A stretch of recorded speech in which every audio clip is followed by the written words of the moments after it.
Hello friends, एक बार फिर से स्वागत है आपका हमारे YouTube channel Sikar study point पर। दोस्तों, आज के इस वीडियो में बात करेंगे उत्तराखंड के 30 महत्वपूर्ण क्वेश्चनों की, जो कि आपके आगामी सभी एग्जाम के लिए महत्वपूर्ण होंगे, जैसे कि उत्तराखंड पुलिस, पीडीओ, बीपीडीओ और कनिष्ठ सहायक और पटवारी, जिसमें भी उत्तराखंड पूछी जाती है। दोस्तों, हर एग्जाम के लिए ये सीरीज आपकी इंपॉर्टेंट होगी। हर रोज़ 30 क्वेश्चन दोस्तों, आपको हर रोज़ अलग अलग क्वेश्चन मिलते हैं और एक्स्ट्रा फैक्ट के साथ लगभग आपके दुगने क्वेश्चन यानी कि 50 से 60 के बीच में प्रश्न आपके लगभग बन जाते हैं। तो दोस्तों चलिए शुरू करते हैं। वीडियो को अंत तक जरूर देखिएगा और 30 में से कितने सही हुए हर रोज़ की तरह आप कमेंट बॉक्स में जरूर बताइएगा और जाते जाते दोस्तों वीडियो को एक शेयर भी जरूर करिएगा। तो चलिए दोस्तों शुरू करते हैं। तो दोस्तों ये है पहला प्रश्न आपके सामने। किस वर्ष को उत्तराखंड में पर्यटन वर्ष घोषित किया गया? इंपॉर्टेंट प्रश्न है, आपको बताना है उत्तराखंड में किस वर्ष को पर्यटन वर्ष घोषित किया गया। 2013, 2014, 2015 या फिर 2016। तो दोस्तों इसका सही उत्तर होगा जिन जिन लोगों ने ऑप्शन नंबर सी चुना है, यानी कि गो ऑप्शन नंबर सी 2015। तो आप बिल्कुल सही हैं। उत्तराखंड में पर्यटन वर्ष घोषित किया गया था 2015 को। या फिर दोस्तों आपके सामने माना एक ऑप्शन यहाँ पर रहता 2001 और यहाँ पर रहता डी में, तो ये 2015 यहाँ पर रहता ए और सी दोनों यहाँ पर डी में लिखा रहता है, ए और सी दोनों, तब आप ये करते। क्योंकि दोस्तों 2001 को भी उत्तराखंड में पर्यटन वर्ष को घोषित किया गया था। उस समय जब नया राज्य बना था 2001 को भी घोषित किया गया था और 2015 को भी पर्यटन को बढ़ावा देने के लिए उत्तराखंड सरकार ने 2001 और 2015 को पर्यटन वर्ष घोषित किया था। तो ये आपको बिल्कुल मौजवानी याद होना चाहिए। और उत्तराखंड की जो पर्यटन नीति आई थी ये भी एग्जाम में पूछी जाती है। 26 अप्रैल 2001 को उत्तराखंड की पर्यटन नीति आई थी। तो ये भी आप बिल्कुल याद रखेगा, ये भी आपको मौजवानी याद होनी चाहिए। और नई पर्यटन नीति दोस्तों, नई पर्यटन नीति जो कि 2018 में आई थी, ये आई थी सितंबर 2018 में। तो ये भी आप बिल्कुल याद रखेगा। और बढ़ते हैं अगले क्वेश्चन की तरफ। इसका सही उत्तर है 2015।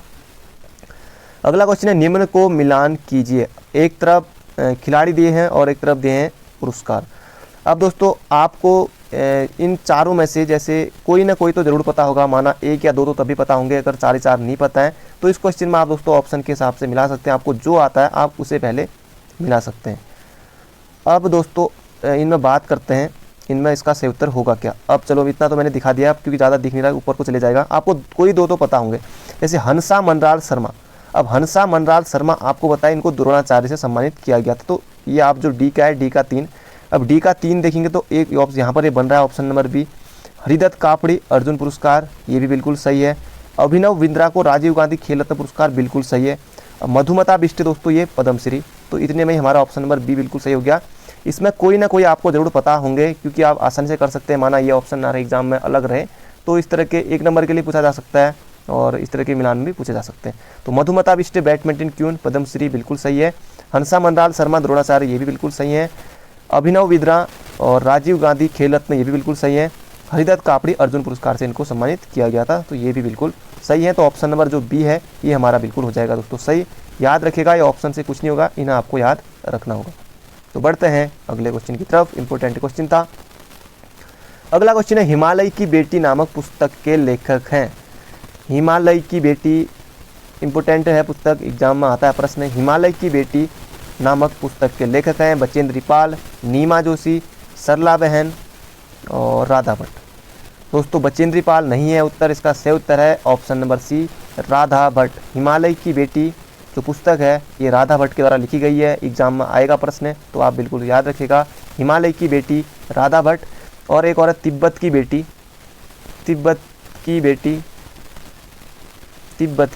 तो ये है दोस्तों वल्लभ डोभाल।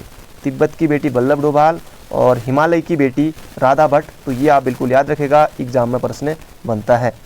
बचेंद्री पाल दोस्तों पर्वतारोहण से संबंधित हैं और 24 मई 1984 को इन्होंने एवरेस्ट फतेह किया था। तो ये आप बिल्कुल याद रखेगा। सरला बहन मिस कैथरीन हेलीमैन है, नीमा जोशी। तो बढ़ते हैं अगले क्वेश्चन की तरफ। अगला क्वेश्चन है, गढ़वाल में ऐतिहासिक एवं अनैतिहासिक वीरों की लौकिक कथाएं किस नृत्य के रूप में प्रस्तुत की जाती हैं। अब दोस्तों नृत्य से एक या दो किसी एग्जाम में जरूर बन सकता है, एक या दो, वरना पूछा तो एक पूछा, वरना 3 भी पूछ सकता है। कोई लिमिट नहीं है कि किस टॉपिक से कितने क्वेश्चन आएंगे। जैसे जनसंख्या है, 3 भी आ सकते हैं, एक भी आ सकता है, एक भी नहीं भी आ सकता है। ऐसा है। खेल उसे भी पूछ सकता है 2-3 लगातार, या फिर नहीं भी पूछ सकता है, आयोग की मर्जी है। जो हमको नियुक्त कर रहा है दोस्तों, जो उसको पूरा अधिकार है कुछ भी पूछने का। तो गढ़वाल में ऐतिहासिक एवं अनैतिहासिक वीरों की लौकिक कथाएं किस नृत्य के रूप में प्रस्तुत की जाती है? पवाड़े, खुदेड़ नृत्य, चौफुला नृत्य, छपेलू नृत्य। अभी छपेलू पता नहीं किस तरह का है। खुदेड़ नृत्य तो ये नहीं होगा दोस्तों, क्योंकि आपको भली बात ही पता है खुदेड़ नृत्य ये नहीं होगा। खुदेड़ नृत्य इसलिए नहीं होगा क्योंकि ये मायके की याद में गाया जाता है, जब जो नवविवाहित कन्या का जब विवाह होता है, तो ये भी नहीं होगा। चौफला नृत्य भी नहीं होगा। चौफला नृत्य क्यों नहीं होगा? चौफला नृत्य इसलिए नहीं होगा, ये दोस्तों चौफला नृत्य है, ये गीत भी है और ये नृत्य भी है। जैसे पुरुष नृत्य जो करते हैं उसमें उनको कहा जाता है चौफला, और जो स्त्रियाँ नृत्य करती है यानी महिला, उनको कहा जाता है चौफलो। तो ये भी नहीं होगा। छपेलू ये भी नहीं होगा। इसका सही उत्तर होगा पवाड़े नृत्य। पवाड़े नृत्य, वीरों की, आप वीर सुनते ही पवाड़े आपके मन में आ गया होगा, तो ऑप्शन नंबर ए हो जाएगा हमारा बिल्कुल सही उत्तर, पवाड़े नृत्य। इन पवाड़े नृत्य को ही जैसे कुमाऊं में कहा जाता है भड़ो या कटकू भी कहा जाता है। भड़ो या कटकू भी इनको कहा जाता है, जो कि वीरों की जीवनी पर आधारित होते हैं, पवाड़े या फिर ये भड़ो या कटकू। तो बढ़ते हैं अगले क्वेश्चन की तरफ। अगला क्वेश्चन है, उत्तराखंड सरकार ने कब से किसान प्रोत्साहन पेंशन योजना प्रारंभ की? 5 जून 2013 को, 15 अगस्त 2014 को, 7 अप्रैल 2014 को, 18 मई 2014 को। इंपॉर्टेंट क्वेश्चन है दोस्तों, एग्जाम में प्रश्न बन सकता है। उत्तराखंड सरकार ने कब से किसान प्रोत्साहन योजना प्रारंभ की? तो इसका सही उत्तर हो जाएगा 15 अगस्त 2014 को। तो 15 अगस्त 2014 हमारा बिल्कुल सही उत्तर हो जाएगा, ऑप्शन नंबर बी। तो बढ़ते हैं अगले क्वेश्चन की तरफ। अगला क्वेश्चन है, रामडोला का मेला उत्तराखंड के किस स्थान पर लगता है? ये आपसे पूछा गया है। खटीमा, सितारगंज, रानीबाग या फिर कालीमठ, रुद्रप्रयाग। तो रामडोला का मेला एग्जाम में प्रश्न बन सकता है। रामडोला का मेला शायद बना भी है। रामडोला का मेला उत्तराखंड के स्थान पर लगता है? इसका सही उत्तर हो जाएगा खटीमा। खटीमा उधम सिंह नगर में रामडोला का मेला लगता है, तो ये आप बिल्कुल याद रखिएगा। और रामडोला मेला यहाँ लगता है। और खटीमा में दोस्तों, खटीमा का पुराना नाम था मकरपुर, तो ये भी आप बिल्कुल याद रखिएगा। पुराना नाम, इस तरह से प्राचीन नाम भी एग्जाम में प्रश्न बन जाता है खटीमा में। सितारगंज भी वही है, तहसील है, और यहाँ थारू जनजाति के लोग रहते हैं। रानीबाग में बात करूँ तो रानीबाग दोस्तों ये है नैनीताल में। और जिया रानी, रानीबाग जिया रानी, तो समझ जाइए कि यहाँ जिया रानी का मेला लगता है रानीबाग में। हल्द्वानी में ही है, हल्द्वानी के आसपास ही। तो ये आप बिल्कुल याद रखिएगा, जिया रानी का मेला रानीबाग और रामडोला का मेला खटीमा। बढ़ते हैं अगले क्वेश्चन की तरफ। अगला क्वेश्चन दोस्तों, ये क्वेश्चन भी एग्जाम में बना है पहले, हाल ही के एग्जाम में भी बना था। सन 1841 में नैनीताल की खोज किसने की थी? पहली बात तो इस प्रश्न से ही बन जाता है कि नैनीताल की खोज कब हुई। एक प्रश्न की कई बार इस तरह से पूछा गया, 1841, 1842, 1844, इस तरह से एग्जाम बना था। तो 1841, तो एक प्रश्न आपका ये हो गया कि नैनीताल की खोज खोज कब हुई थी। अब आपको बताना कि कब हुई थी। पीटर बैरन, लॉर्ड कर्जन, मोतीलाल नेहरू, जवाहरलाल नेहरू या फिर किसी और का नाम भी दे दें यहाँ पर। दोस्तों इसका सही उत्तर हो जाएगा 1841 में नैनीताल की खोज पीटर बैरन। आप भी समझ गए होंगे क्योंकि ऑप्शन इस तरह के बने हैं यहाँ पर अलग अलग दूर दूर तक, जैसे जवाहरलाल नेहरू, मोतीलाल नेहरू, ये तो आपने वैसे हटा दिया होगा। इसका सही उत्तर हो जाएगा ऑप्शन नंबर ए, पीटर बैरन ने की थी नैनीताल की खोज 1841 में। हालांकि ट्रेल ने भी पहले नैनीताल को देखा था और काफ़ी खूबसूरत, जब ट्रेल ने, पर इसके बारे में ट्रेल ने ज़्यादा किसी को बताया नहीं था। तो और इसकी बात करें दोस्तों, जो पीटर बैरन था, ये था दोस्तों एक चीनी का व्यापारी था। ये चीनी का व्यापारी था और जो शाहजहाँपुर का एक निवासी था। और नैनीताल का उस समय हुआ करता था थोकदार, वो था थोकदार नरसिंह या नूरसिंह। और ये था, थोड़ी कहानी आपको बता रहा हूँ, क्योंकि जब ये लोग नैनीताल, ये पीटर बैरन आए तो थोकदार नरसिंह को जो बीच नैनीताल के नाव लाए, पहली बार बीच नाव में बिठाया और फिर कुछ इस तरह से कि 2 लोगों को बिठाया और इस तरह से उन लोगों को वहाँ नैनीताल अपने नाम करा लिया था इसने, पीटर बैरन ने, क्योंकि बंदूक की नोक पर इस तरह से जो पीटर बैरन ने थोकदार नरसिंह के साथ किया था, फिर उन्होंने थोकदार नरसिंह ने अपने हस्ताक्षर इसमें कर दिए थे। और नैनीताल की जो खोज की खबर है ये दोस्तों 24 नवंबर 1841 को ये छपी कहाँ होगी? आगरा में नहीं छपी थी, छपी थी कलकत्ता में, बाद में छपी थी। सबसे पहले 24 नवंबर 1841 को कलकत्ता के एक इंग्लिश मैन अखबार हुआ करता था, उसमें ये छपी थी कि नैनीताल की खोज नैनीताल भी है करके। तो पीटर बैरन, तो ये आप बिल्कुल याद रखिएगा, पर्सी बैरन या पीटर बैरन आपको एग्जाम में देखने को मिल सकता है। अगला क्वेश्चन है, उत्तराखंड राज्य विधेयक को राष्ट्रपति ने किस तिथि को अपनी स्वीकृति दी? 28 अगस्त 2000 को, 9 नवंबर 2000 को, 10 अगस्त 2000 को, 1 अगस्त 2000 को। तो दोस्तों इसका सही उत्तर हो जाएगा, राष्ट्रपति ने अपनी स्वीकृति कब दी? तो 28 अगस्त 2000 को स्वीकृति दी। तो ये आप बिल्कुल याद रखिएगा। 1 अगस्त 2000 को क्या हुआ था दोस्तों, 1 अगस्त को हुआ था लोकसभा में विधेयक पारित हुआ था। 1 अगस्त को लोकसभा में, 10 अगस्त को कहाँ, राज्यसभा में। 10 अगस्त को राज्यसभा में, 1 अगस्त को लोकसभा में, और 9 नवंबर उसके बाद राष्ट्रपति ने स्वीकृति दी थी 28 अगस्त 2000 को। उसके बाद 9 नवंबर 2000 को हमारा राज्य भारतीय गणतंत्र के 27वें राज्य के रूप में अस्तित्व में आया था। तो ये आप बिल्कुल याद रखिएगा। सभी के सभी जो लोग नए हैं उनके लिए थोड़ी दिक्कत हो रही होगी। राष्ट्रपति ने 28 अगस्त को लोकसभा में, 1 अगस्त को, 10 अगस्त को राज्यसभा में, और 9 नवंबर को अपना राज्य अस्तित्व में आया था। तो ये आप सब याद रखिएगा।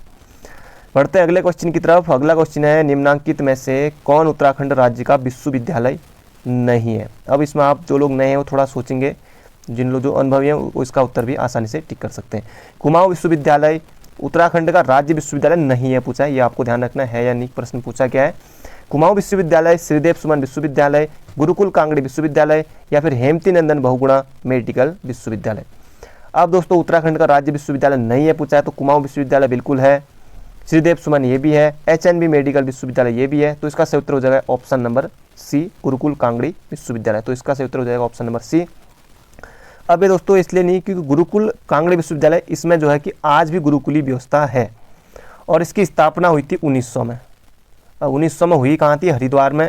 तो 1902 में आया, इसकी स्थापना पहले हुई थी पंजाब में, पहले हुई थी 1900 में इसकी स्थापना पंजाब में। और 2 मार्च 2002 को, 2 मार्च 2002 नहीं, 2 मार्च 1902 को, 2 मार्च 1902 को दोस्तों इसे लाया गया था हरिद्वार में। तो ये आप बिल्कुल याद रखेगा। अगर एग्जाम में संस्थापक अगर आएगा तो संस्थापक कौन थे गुरुकुल कांगड़ी विश्वविद्यालय के, तो ये याद रखेगा स्वामी सरदानंद, स्वामी सरदानंद। तो एग्जाम में प्रश्न बनता है, तो इसलिए आप याद रखेगा। तो बढ़ते हैं अगले क्वेश्चन की तरफ। इसका सही उत्तर हो जाएगा गुरुकुल कांगड़ी विश्वविद्यालय। निम्न में से कौन उत्तराखंड के 4 धाम में सम्मिलित नहीं है, ये आपको बताना है। उत्तराखंड, निम्न में से कौन उत्तराखंड के 4 धाम में सम्मिलित नहीं है, बद्रीनाथ, केदारनाथ, रुद्रनाथ, या फिर गंगोत्री। दोस्तों बद्रीनाथ है, बिल्कुल है, सबसे ज़्यादा पर्यटक बद्रीनाथ में आते हैं। केदारनाथ है, गंगोत्री है, और एक और है यमुनोत्री। यमुनोत्री, तो ये हमारे 4 धाम हैं। तो रुद्रनाथ दोस्तों 4 धाम में नहीं है, रुद्रनाथ आता है पंचकेदार में। पंचकेदार में ये भी चौथा केदार है, पंचकेदार में चौथा केदार है। अब रुद्रनाथ जिन लोगों को अच्छे से नहीं पढ़ा होगा उनको लगेगा रुद्रनाथ कहाँ होगा, रुद्रप्रयाग में होगा। तो रुद्रप्रयाग में नहीं है, रुद्रप्रयाग है चमोली, रुद्रनाथ है, सॉरी रुद्रप्रयाग बोल रहा हूँ, रुद्रनाथ है चमोली में। चतुर्थ केदार है रुद्रनाथ चमोली में। तो ये आप बिल्कुल याद रखिएगा। गोपेश्वर में इसकी पूजा होती है शीतकाल में। तो बाकी जो इसमें से सही उत्तर हो जाएगा, इनमें से नहीं है, तो रुद्रनाथ हो जाएगा हमारा ऑप्शन नंबर सी, बिल्कुल सही। बढ़ते हैं अगले क्वेश्चन की तरफ। अगला क्वेश्चन है, उत्तराखंड में निम्नांकित में से कौन ऊर्जा का मुख्य स्रोत है। उत्तराखंड में निम्नांकित में से कौन ऊर्जा का मुख्य स्रोत है। भूतापीय ऊर्जा और प्राकृतिक गैस, या तापीय ऊर्जा, या फिर जल विद्युत ऊर्जा। तो दोस्तों इसका सही उत्तर हो जाएगा ऑप्शन नंबर, आपको पता है प्राकृतिक गैस कौन मुख्य स्रोत है ऊर्जा का। अब प्राकृतिक गैस इतनी कहाँ मिलती है। भूतापीय ऊर्जा ऐसा भी बिल्कुल नहीं है, तापीय ऊर्जा ये भी नहीं, जल विद्युत ऊर्जा। अब जैसे कोई भी जैसे टिहरी जल विद्युत परियोजना, जल विद्युत ऊर्जा, या कोई भी विष्णुगार, पिपलीकोठी जल विद्युत परियोजना, लखवाड़, जो भी हमारे जैसे पंचेश्वर बांध जो भी बन रहा है सब जल विद्युत परियोजना ये सब होती हैं ज़्यादातर। तो उत्तराखंड में कौन सा ऊर्जा का मुख्य स्रोत है, तो जल विद्युत ऊर्जा हो जाएगा ऑप्शन नंबर सी हमारा बिल्कुल सही। अब दोस्तों ये इंपॉर्टेंट इसलिए है क्योंकि ये एग्जाम में पूछा गया था, UKPSC के द्वारा जो एग्जाम कराया गया था उसमें ये पूछा गया था। तो आप मान सकते हैं कि इंपॉर्टेंट क्वेश्चन है। तो ये जो जल विद्युत ऊर्जा है ऑप्शन नंबर सी हो जाएगा हमारा बिल्कुल सही, भू वाला नहीं होगा। बढ़ते हैं अगले क्वेश्चन की तरफ। अगला क्वेश्चन है, उस नदी का नाम बताइए जिसको अपनी सीमा बनाने के लिए गढ़वाल और कुमाऊं के राजा युद्धरत रहते थे। युद्धरत यानी कि लड़ते रहते थे। काली नदी, पश्चिमी रामगंगा, पूर्वी रामगंगा, या फिर कोसी नदी। तो आपको बताना है, इंपॉर्टेंट क्वेश्चन हो सकता है दोस्तों 1 नंबर के लिए ये। उस नदी का नाम बताइए जिसको अपनी सीमा बनाने के लिए गढ़वाल और कुमाऊं के राजा युद्धरत रहते थे। तो इसका सही उत्तर हो जाएगा पूर्वी रामगंगा नहीं होगा, काली भी नहीं होगा, होगा ऑप्शन नंबर सी, पश्चिमी रामगंगा। पश्चिमी रामगंगा दोस्तों अल्मोड़ा के जो द्वाराहाट इस साइड, चौखुटिया यहाँ, तो इस साइड ये पश्चिमी रामगंगा, इसको अपनी सीमा बनाने के लिए कुमाऊं और गढ़वाल के राजा युद्धरत रहते थे। क्योंकि पहले चंपावत में हुआ करती थी चंदू की राजधानी, फिर उसके बाद अल्मोड़ा आए तो इसको ही अपना बनाना चाहते थे। गढ़वाल के राजा भी, कोई भी राजा हो तो वो भी इसको ही चाहते थे कि अपनी सीमा हो, हर कोई अपना दूर दूर तक अपना चाहता था कि राज्य विस्तार हो। तो ऑप्शन नंबर सी हो जाएगा हमारा बिल्कुल सही, पश्चिमी रामगंगा। और पश्चिमी रामगंगा निकलती कहाँ से है? तो दोस्तों ये निकलती है दूधातोली श्रेणी से। तो जैसे 5 नदियाँ निकलती दूधातोली से, तो वहाँ से पश्चिमी रामगंगा ये भी निकलती है। ऊनो, आटागाड़ और पश्चिमी रामगंगा ये सब निकलती है। तो बढ़ते हैं दोस्तों अगले क्वेश्चन की तरफ। ये क्वेश्चन हमारा हो गया था पिछले, अब बढ़ते हैं अगले क्वेश्चन की तरफ। अगला क्वेश्चन है 2011 की जनगणना के अनुसार अनुसूचित जनजाति का उच्चतम प्रतिशत दर्ज किया गया है पिथौरागढ़ में, देहरादून में, चमोली में या फिर उधम सिंह नगर में। तो दोस्तों इसका सही उत्तर हो जाएगा 2011 की जनगणना के अनुसार अनुसूचित जनजाति यानी कि एसटी का उच्चतम प्रतिशत दर्ज किया गया है, ये हो जाएगा उधम सिंह नगर में। उधम सिंह नगर में उच्चतम। अगर न्यूनतम की बात करें तो न्यूनतम में आएगा कौन? टिहरी।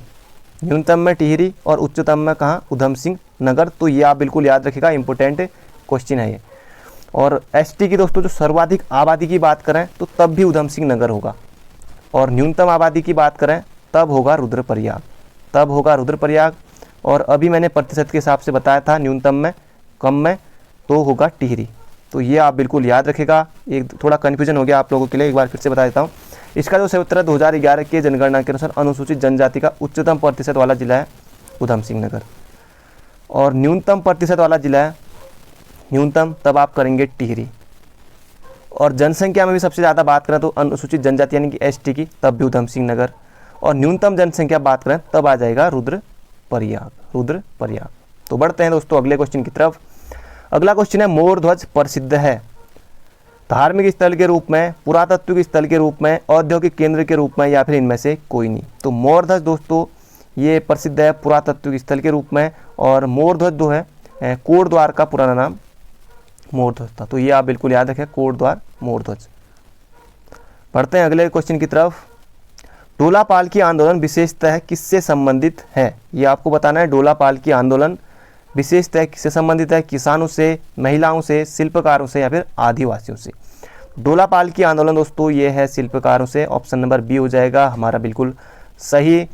1928 के आसपास ये चला था, और जयानंद भारती इसके प्रणेता माने जाते हैं। डोला पालकी आंदोलन के जयानंद भारती शिल्पकार से संबंधित था। 1928 या 1930 भी रहे तो ऑप्शन में जो ऑप्शन होगा उस हिसाब से आपको करना होगा। अगला क्वेश्चन है गोरखा शासन में युद्ध के अवसर पर प्रत्येक नौजवान से वसूला जाने वाला तत्कालीन कर क्या कहलाता था? सलामी, पंगरी, तिमारी या फिर मांगा। तो दोस्तों इसका सही उत्तर हो जाएगा मांगा कर, जो कि था युद्ध के समय लिया जाने वाला। गोरखों के समय भी लिया जाता था, चंदू के समय भी लिया जाता था, बाज बहादुर चंद ने भी लगाए थे, और 1 रुपये उस समय लिया जाता था युद्ध से पहले। तो ऑप्शन नंबर हो जाएगा हमारा डी बिल्कुल सही, मांगा कर। बढ़ते हैं अगले क्वेश्चन की तरफ। और अगला क्वेश्चन भी दोस्तों बहुत ज़्यादा इंपॉर्टेंट है।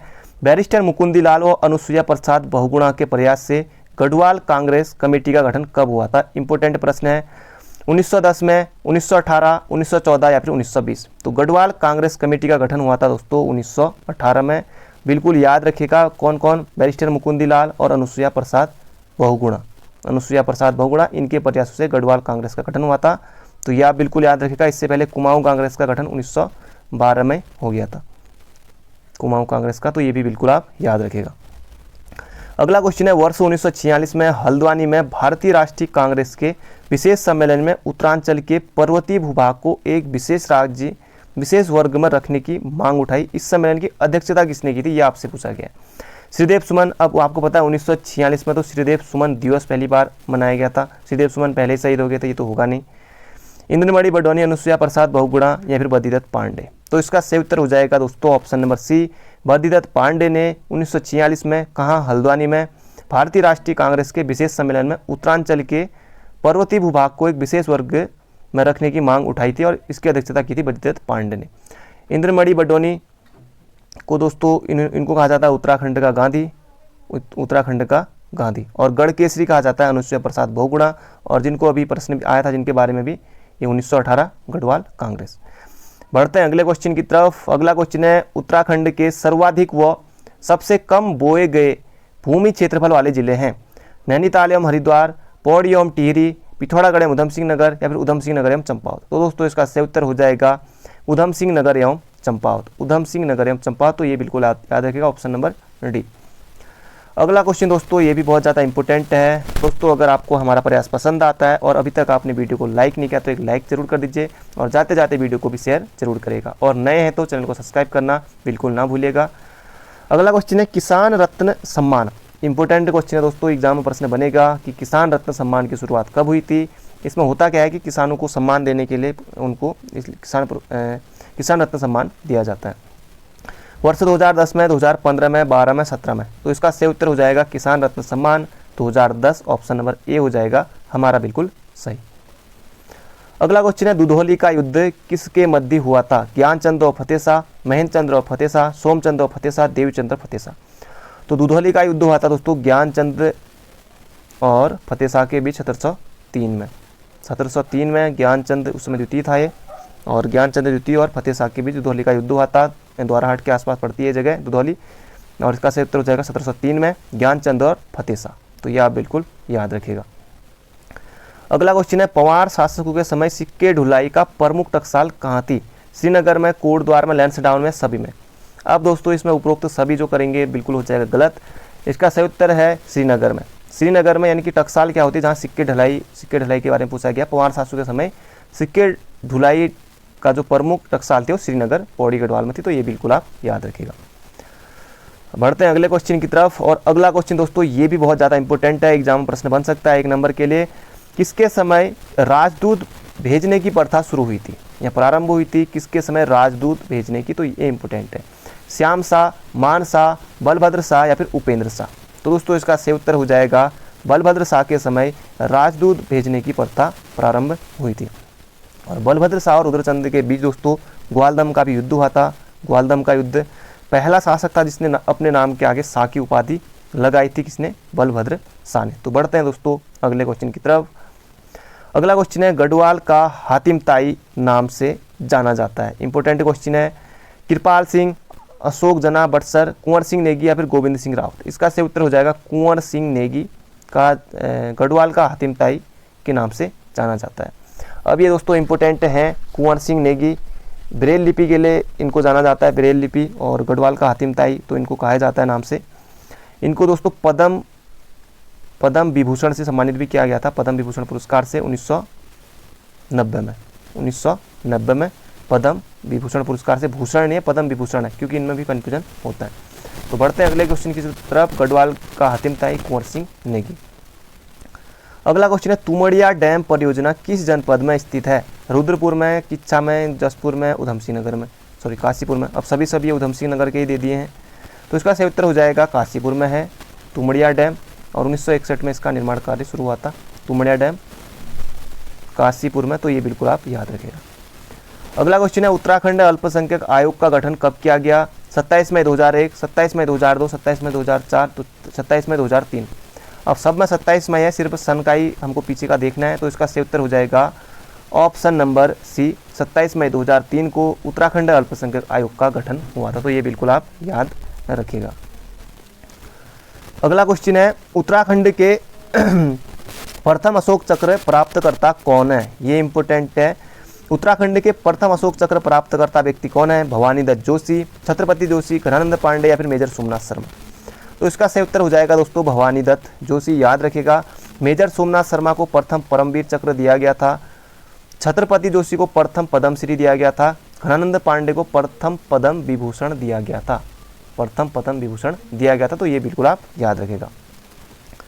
अगला क्वेश्चन है कार्बेट राष्ट्रीय उद्यान किन 2 नदी तटों के मध्य स्थित है। रामगंगा कोसी, कोसी काली। अब कोसी काली तो दूर दूर के हो गए, गंगा कोसी ये भी नहीं होगा, कोसी यमुना। अब यमुना कहाँ, कोसी कहाँ, तो दूर दूर तक नहीं बन रहा। तो इसका सही उत्तर हो जाएगा राम गंगा और कोसी। तो ऑप्शन नंबर ए कार्बेट राष्ट्रीय उद्यान किसकी स्थापना हुई थी 8 अगस्त 1936 को। तो ये बिल्कुल याद रखेगा। 2 जिलों में, पौड़ी और नैनीताल में है। तो ये आप बिल्कुल याद रखेगा। प्रवेश द्वार का नाम है ढिकाला। तो बढ़ते हैं अगले क्वेश्चन की तरफ। अगला क्वेश्चन है उत्तर प्रदेश की 650 मेगावाट की विष्णुप्रयाग जल विद्युत परियोजना चमोली जिले में किस नदी पर है।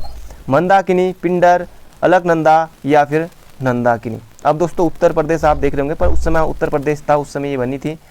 तो 600 मेगावाट की है। एक प्रश्न यहाँ से बन सकता है कि कितने मेगावाट की विष्णुप्रयाग जल विद्युत परियोजना कहाँ स्थित है, चमोली में, किस जनपद में। एक प्रश्न यहाँ से भी बन सकता है कितने मेगावाट की, 650 मेगावाट की, किस जनपद में, चमोली में, तो किस नदी पर है, तो ये अलकनंदा नदी हो जाएगी।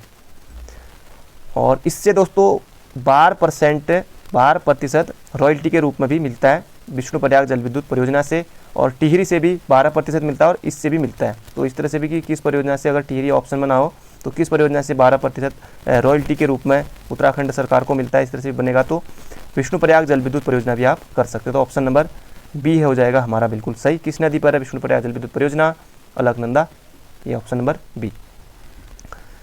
अगला क्वेश्चन है निम्नलिखित में से कौन सत्य नहीं है। उत्तराखंड का राज्य वृक्ष बुरांश बिल्कुल है, उत्तराखंड का राज्य वृक्ष बुरांश है।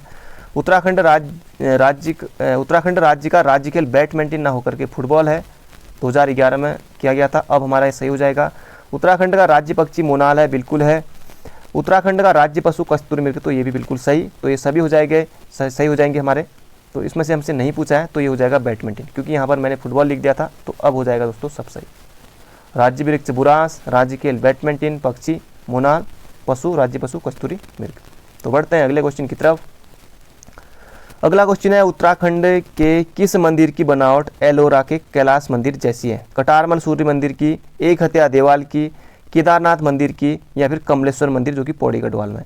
तो इसका सही उत्तर हो जाएगा एक हत्या देवाल, जिसको बनाया था बाज बहादुर चंद ने, जो कि कहाँ स्थित है, पिथौरागढ़ के अलमिया गांव में, पिथौरागढ़ में स्थित है। इसकी बनावट है एक हत्या देवाल, एलोरा के कैलाश मंदिर की जैसी है। तो ये बिल्कुल याद रखेगा आप। और एलोरा कैलाश मंदिर का निर्माण कराया था कृष्ण प्रथम ने, तो ये भी आप बिल्कुल याद रखेगा। दोस्तों ये थे आज के क्वेश्चन, और 30 में से कितने सही हुए कमेंट बॉक्स में जरूर बताइएगा। बाकी मिलेंगे कल को एक नई वीडियो के साथ। तो thank you friend, thank you so much, अपना ध्यान रखिएगा, और जाते जाते दोस्तों वीडियो को शेयर भी जरूर कीजिएगा।